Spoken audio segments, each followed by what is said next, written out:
Dès la première rencontre, Lou est subjuguée par Antoine. Elle est loin de se douter qu'il va la transporter dans le monde des psys, ces humains aux capacités psychiques extraordinaires. Bonjour à tous, nous recevons aujourd'hui Adeline Dias, auteure de la trilogie Esprit Infini, éditée Rebelle Édition. Bonjour Adeline. Bonjour, merci de me recevoir. Merci à vous. Tout d'abord, comment vous est venue l'idée d'écrire une trilogie de romances fantastiques et d'ailleurs pourquoi avoir écrit 3 livres ? Alors, à la base, moi j'en lisais de la romance fantastique et à l'époque on avait beaucoup de romances fantastiques autour des vampires et j'avais pas envie d'écrire autour des vampires en fait, je trouvais qu'on en avait déjà trop et m'est venue l'idée en fait de travailler sur des êtres humains aux capacités psychiques extraordinaires. Et quand j'ai commencé à travailler le scénario, je me suis rendu compte qu'un livre ça suffirait pas pour raconter toute l'histoire, donc naturellement ça s'est divisé en trois romans.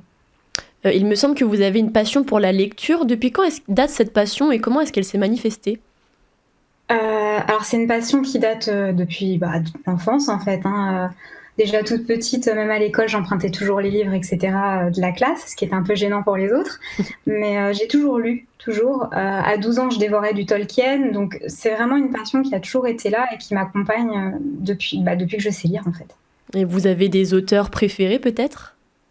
Alors moi, je suis une grande fan de Jane Austen. Voilà, j'aime beaucoup Jane Austen, j'aime Mireille Calmel en France. Je lis pas mal de Juliette Benzoni. Voilà, je lis un peu de tout, mais c'est vrai que ça reste des auteurs avec qui je sais que je vais passer un bon moment en fait. Et ça, vous vous inspirez un petit peu de ces auteurs dans vos livres ou pas du tout ? Je pense que l'inspiration, elle est partout. Donc même dans les lectures qu'on peut faire, même dans la musique, dans les films qu'on peut regarder, l'inspiration, elle est partout. Donc oui, effectivement, mes lectures vont forcément m'inspirer un petit peu. Malgré cette passion, ce n'est qu'au lycée que vous vous décidez enfin à passer le cap du premier manuscrit. Imparfait, brouillon, il reste pourtant l'une de vos grandes fiertés. Vous avez découvert avec lui que vous pouviez raconter des histoires et surtout aller au bout de l'écriture d'un petit roman. Pourquoi avoir attendu d'être au lycée pour vous lancer dans l'écriture ? En fait, j'écrivais déjà avant. J'avais déjà ce côté de mettre sur papier des histoires, etc. Mais ça restait des histoires assez simples, qui dépassaient pas 1 ou 2 pages, en fait.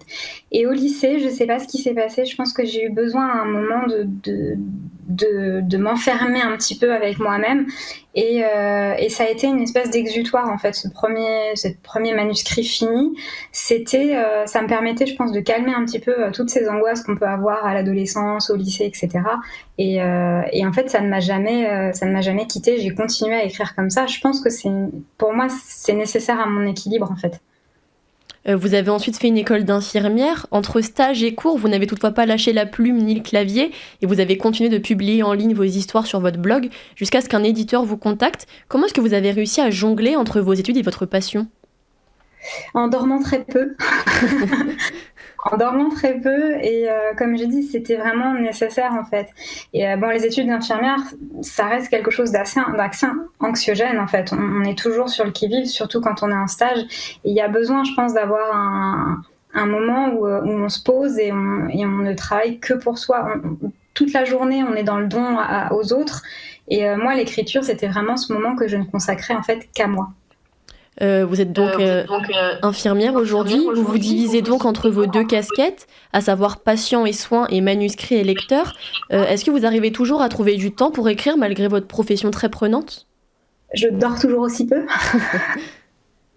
Donc oui, si quand même. J'arrive à trouver du temps. C'est vrai que j'écris un peu moins que quand j'étais étudiante. Ça, c'est une certitude. Mais c'est toujours un besoin. Donc j'arrive toujours à essayer de me ménager au moins une demi-heure, 1 heure par jour pour être face à mon manuscrit et continuer à avancer. C'est un besoin. Donc sans, je pense que je serais pas bien. Avec les événements récents, comment est-ce que vous avez fait pour vous organiser en tant qu'infirmière pour pouvoir donc jongler entre votre métier donc, et votre passion ? Alors, moi, je suis infirmière, mais dans un secteur un peu particulier qui n'a pas forcément été beaucoup sollicité pendant la crise. On était plus sur de l'accompagnement psychologique.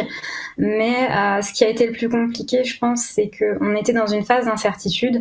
Et du coup, il y avait un questionnement permanent au niveau angoisse, etc., qui n'était pas forcément propice à l'inspiration. Et moi, pour être inspirée, j'ai besoin de sortir, j'ai besoin de voir du monde, j'ai besoin d'aller au cinéma, j'ai besoin. Donc c'est vrai que le confinement n'a pas été... Chez moi, en tout cas, ça ne m'a pas aidé à écrire. Ça a été une période un peu de page blanche, en fait. Et depuis le déconfinement, je suppose que vous sortez un peu plus, vous profitez de pouvoir vous aérer. Est-ce que ça vous aide un petit peu à retrouver de l'inspiration? Ça m'a aidé à retrouver de l'inspiration. Je suis repartie sur un nouveau manuscrit, donc ouais, ça, le fait de revoir du monde, de ressortir, etc., ouais, ça a été une libération au niveau de l'écriture. Oui, vous me dites que votre inspiration, vous la puisez un petit peu en tout. Est-ce que votre entourage ou des choses qui vous arrivent au quotidien, ça vous permet d'écrire aussi? Est-ce que vous vous inspirez de choses que vous vivez au quotidien, par exemple? Alors, est-ce que je m'inspire des choses que je vis au quotidien? C'est pas tout à fait ça, parce que mes écrits sont pas biographiques. Il y a vraiment pas de... Voilà, je fais vraiment une séparation entre ce que je vis et ce que j'écris. Mais une discussion peut entraîner... voilà, on va discuter d'une musique, les paroles vont me faire penser à quelque chose, et du coup, là, l'inspiration va arriver et je vais créer une scène à partir de ça. Donc, oui et non. La réponse, ce serait oui et non. Vous avez donc rédigé 3 tomes d'Esprit infini. De quelle façon est-ce que vous avez fait évoluer l'histoire? Et d'ailleurs, d'où vient le nom de la trilogie? Alors, Esprit infini, en fait, c'est un clan de psy auquel appartient Antoine, en sachant que ces psys, donc ces êtres humains de capacité psychique extraordinaire, vivent en clan et chacun a son nom. Donc voilà, Esprit infini, c'était le nom du clan d'Antoine. Quand j'écris, en tout cas, moi, c'est ma façon de fonctionner. Quand je commence un manuscrit, je connais déjà la fin. Donc, je connaissais déjà la fin de ma trilogie, je savais où je voulais aller. Après, les péripéties étaient plus ou moins déjà inscrites dans ce que je voulais faire. Ça n'a été que faire évoluer jusqu'à cette fin qui était déjà prédéfinie, en fait. Dans le tome 1, Antoine va donc transporter Lou dans le monde des psys, ces humains aux capacités psychiques extraordinaires. Dans quel genre de monde, pardon, se déroule le roman? C'est un monde qui ressemble au nôtre? Alors, en fait, quand il est dit qu'il va la transporter dans un monde, en fait, ce roman se passe dans notre réalité. Il faut savoir que le début du roman se passe à Arpajon ou à Brétigny, dans l'Essonne. Après, on va aller sur l'île.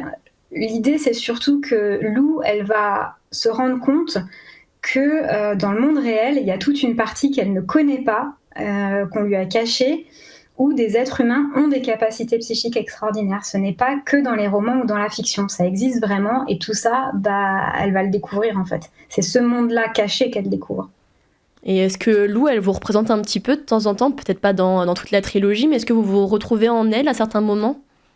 Alors, Lou, c'est pas le personnage qui me ressemble le plus dans Esprit infini. En fait, je serais même plutôt proche d'Antoine. Lou, elle est moins réfléchie que ce que je peux être. Elle est plus impulsive, du coup. Donc, Lou, non, c'est pas moi. Je serais plutôt un peu comme Antoine, un peu plus mesurée, très organisée. Voilà. Je suis plus proche du personnage masculin. Mais alors, est-ce qu'on peut s'attendre à une suite de l'histoire des esprits infinis?